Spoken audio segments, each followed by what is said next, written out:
Well, hello and welcome everyone to One of the Voice podcasts. I'm Matthew, one of your lovely anchors alongside with Kathy and Renzo. Hey Kat and hey Matthew. Hey guys. Our sultry yet formal topics today are the election, as well as Because I Could Not Stop for Death by Emily Dickinson. A bit of a mouthful. And last, Freedom Riders by Richard LaGravenese. Our first topic is about election 2022. Elections campaign is already existing once again in our country. There are so many candidates who want to lead our country, but there are only a few who will win and lead our country. That is why I will ask this question for you partners. Have you already decided who will be your candidates for the 2022 elections? Honestly, partner, I'm still deciding who I should pick to be my candidates. Me neither. I still don't have the candidates for this coming election. If you guys are still choosing, I hope this podcast will help you to decide who you want to be a leader. Now, let us talk about our presidential candidates. For me, they are all deserving to be a president because they already had their positions in the government before they filed their certificate of candidacy at the COMELEC. But as I said a while ago, there will be only one who will win and lead our country. But even if they are all deserving, you should vote for your chosen and favorite candidate. And do not vote for the person who only gave you 500 or 1,000 pesos. Well, did you guys know that John Molo stated that the campaign professionals are a rare breed that is playing a zero-sum game, as well as the lawyers can appeal, but in an election, if your candidate loses, that's it. That is why for him, the campaign is extensive and the literature is copious. That is why we need to vote wisely and think that your vote will be worth it, not only for you, but also for the others. Be informed on who you're voting for, both merits and demerits. Voters from time to time say that other candidates is the best candidate, and the remaining candidates are not good for our country. Again, it's heavily recommended to do research and keep updating individually. The candidates may not economically help the country or provide welfare for the citizens as a consequence. What can you say about those, partner?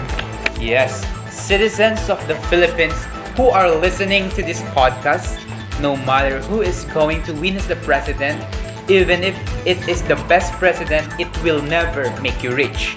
And it will be hard for them to give you the wealth you need if you will not work hard. Simply put, if you are not applying at any work, do you think you can sustain an income? Of course not. That is why in this situation we need to unite and work hard to achieve what we want to be in our country. Honestly, I'm still deciding who will be my president in this 2022 election and who will help us with our current situation, especially this time of pandemic. The one who will be a great role model and the one who will give us the needs that only the government can provide for us. Yeah, that's right, partner. You know, the only thing I wish is that whoever becomes our president and will lead us for about 6 years will not be biased and treat the people equally, no matter what state they are in life, and to give what we deserve, right? And also, help our country to be successful. I hope this podcast will help you guys to choose who will be your best candidate for this 2022 election. That is why we vote wisely. And say no to vote frauds. That's all. Thank you for listening and stay tuned for more segments.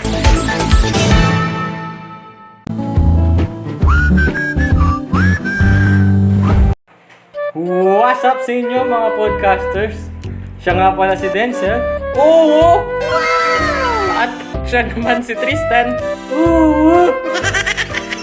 Ang crazy duo ng buhay nyo. Tol, alam mo ba kung paano nagkaroon ng presidente sa Pilipinas? Oo, Tol.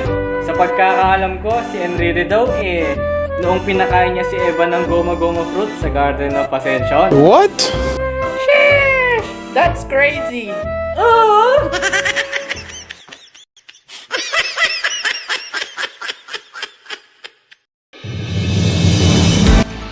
Hey guys, we are back again and you are still listening to 101.7 One of the Voice podcast. Bosses with Bosses.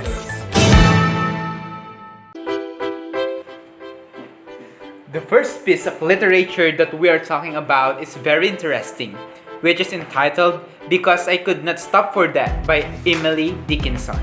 This poem gave us a wonderful experience and journey that we have not encountered yet. Emily Dickinson's writing style is most certainly unique.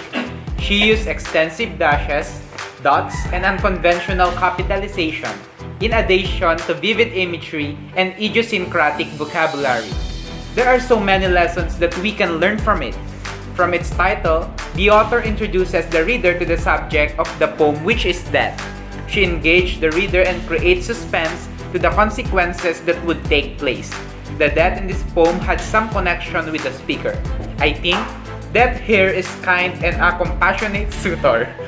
Death and the lead character are on the carriage, and I think this is about the journey or experience of the lead character about death. You will guys notice that in the first stanza, it tells us that death is part of a man's life and we can stop it. In here, the author uses abstractions, while death and immortality are used as the main personified themes within the poem. The speaker is too busy for death and he wants to tell us that death is imminent and leads people to the end of life despite the acceptance. As such, all living things in this world will experience death. This poem is an example of lyric poem which most commonly portrays the deep feelings and or emotion of the poet rather than focus on telling a story within characters. Next, in the second stanza of the poem, it suggests that death came to her slowly and he has control over her. She has given up on everything, according to the poem. She gave up her work, her free time, for his polite behavior, as if she had fallen in love with him. In the third stanza, it shows her different stages of life. It is the flashback of her life when she is alive. In this stanza, we also find happy images in her past life. While in the fourth stanza of the poem, the sun is metaphorically compared to life, or rather suggests that life has made a choice to leave her. The distance between her and life is increasing and the warmth of life is slowly leaving her hands. She is feeling cold. Her clothes is inappropriate, suggesting that she may not be ready to die. You'll probably see in here that reality is dawning upon her as she accepts death. And in the fifth stanza, I also observed the house on this part is metaphorically compared to the grave. The word house suggests that it's a place that she resides in. She has accepted death. The pause implies that it's not a permanent stop, signifying the presence of life after death. The last stanza of the poem wants to tell us that the speaker lost the meaning of time. Even though a long time has passed, she still seems to remember the day death came to pick her up. As time only passes quickly when you do something pleasurable, so for her, death was a good experience. The speaker also wants to convey that the journey of death is longer than life. Life is so fast. The author is not afraid of death like one would normally be. Her mood changes from calm and welcoming to somber. The mood shifts from peaceful to tense when the speaker describes all the things she had left behind. At last, the mood was gloomy when she stopped in front of her grave. There is a realization where she surmises that she is heading towards eternity. I learned a lot from this poem and realized that death is a universal truth that shouldn't be feared as much as an endless cycle of nature. I found that this poem is not all about death, it is also about life, about how one should make it extraordinary and not live an ordinary life. Remember that we only live once, so live our life to the fullest. In the end, we will possibly regret the chances that we wasted. Always bear in mind that life is so short.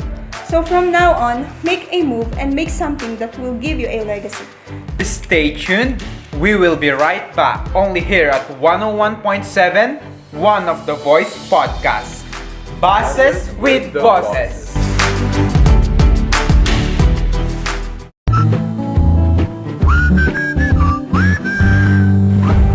back again, Chili. Tol, naniniwala ka ba sa... What? Di na marunong managalog yung anchor natin. Tayo na nga. Sige na nga. We are back again, Chili! What? I'm out, man. Tol, naniniwala ka ba sa sanib? No. Ano tol, dati nung elementary, yung kaklase ko tol, sinaniban, namumula yung red eyes niya. What? Tapos nanginginig siya, tapos natatarantan na rin yung teacher namin. Ah, na-sterilize siya tol? I'm out, man. Oo tol, na-sterilize siya. Ang creepy naman yan, tol. Nanginginig bone marrow ko. Oo tol, tumatayo nga yung balakubak ko eh. What? Sheesh, that's crazy.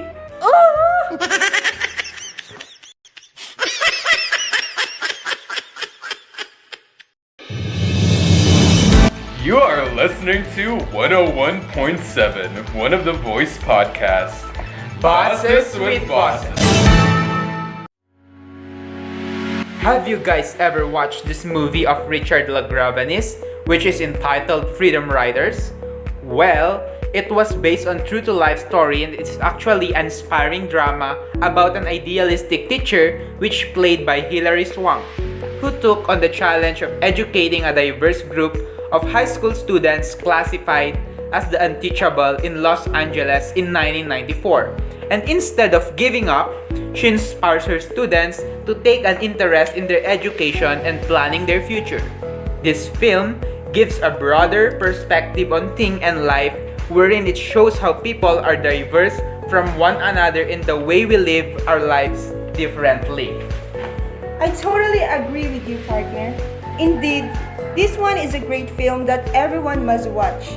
The film actually revolves around Erin Gruwell, a new teacher at an urban school. The school is a cultural mosaic with representatives from various ethnicities, and the students are generally from lower class families in rough neighborhoods. If we try to analyze this film, it was all connected by Erin's desire to bring the class together and to encourage the student to participate. This portion of the films displayed the effects of contact zone and the importance of relating lesson to the lives of the student. Well, in addition, this inspiring and thought-provoking movie is based on a book of Freedom Riders Diary by the Freedom Writers with Erin Gruwell.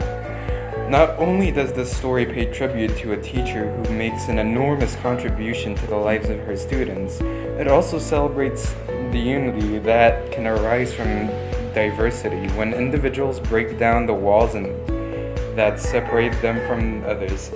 Yes, aside from this film's analysis, let's now talk about its literary themes, elements, techniques, approaches, and genre. If you guys notice, this film displays literary themes such as personalized narratives, since it was a non-fiction story and based on true-to-life events that shows great attributes of the main character expressed in the story. Yep, that's right. And when you watch this film, you'll probably notice the man versus man conflict on some characters, wherein there's a scene that shows chaos among the group of youths and teenagers fighting against each other. Next, it also shows different genres, such as biography, crime, as well as drama. Moreover, this film displays how the story portrays the reality of life, like living in poverty and in a diverse range of society, as well as how difficult life is in reality. In addition, it could be shown the feminist criticism in the movie, since the main character portrays a woman or the teacher being motivator and inspiration on her students and in every youth that helps to change their fate and their future for themselves.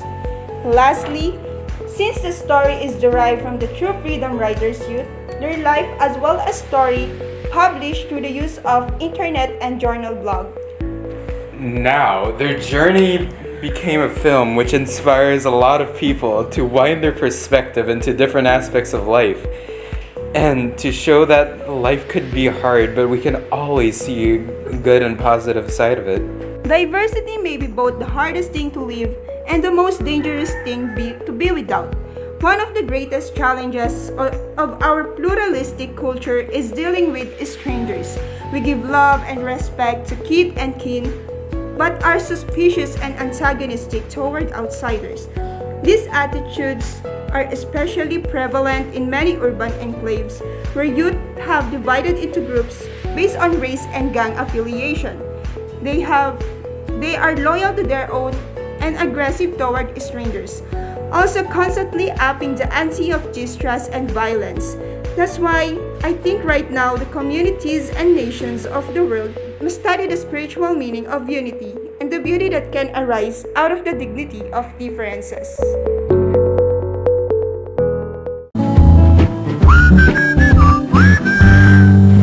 Tol, eto na naman tayo.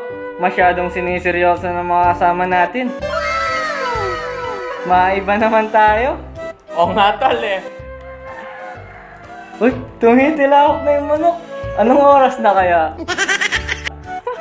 Patawanin na lang natin sila. Oras na siguro para magpatawa. Yun naman trabaho natin eh. Oo! I'm out, man. Tol, alam mo ba yung palabas na Dora the Stroller? What? Oo tol. Yung story pala nun tol, kaaway niya si nanay niya. I'm out, man. Oo tol, napakagandang story nun. Story pala nun tol, nag-away sila ng mamaya kasi nagsinungaling si nanay niya. Syempre, ekis sa atin yun tol. Oo tol, may kasabihan nga tayo. Honesty is the best pharmacy. What? I'm out, man.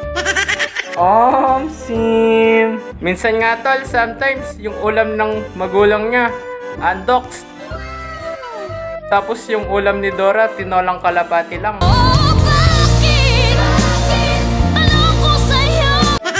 Tinolang kalabati tol. Sheesh, that's yummy.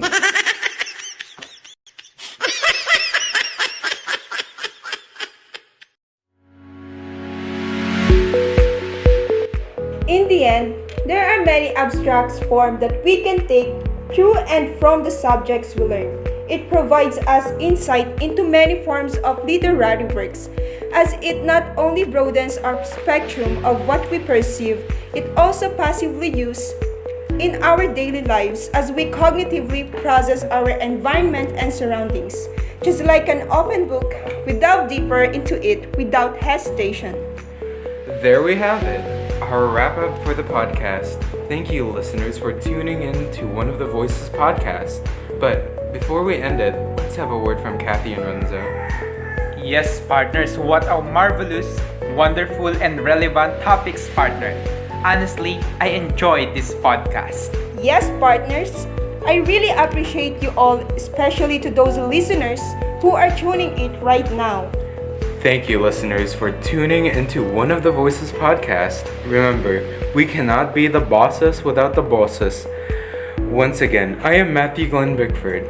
And I'm Catherine Naris Guevara. And last but not the least, Renzo Luis Gallego. Until next time, this is 101.7 One of the Voice podcast. Bosses with bosses. now Wow. signing off.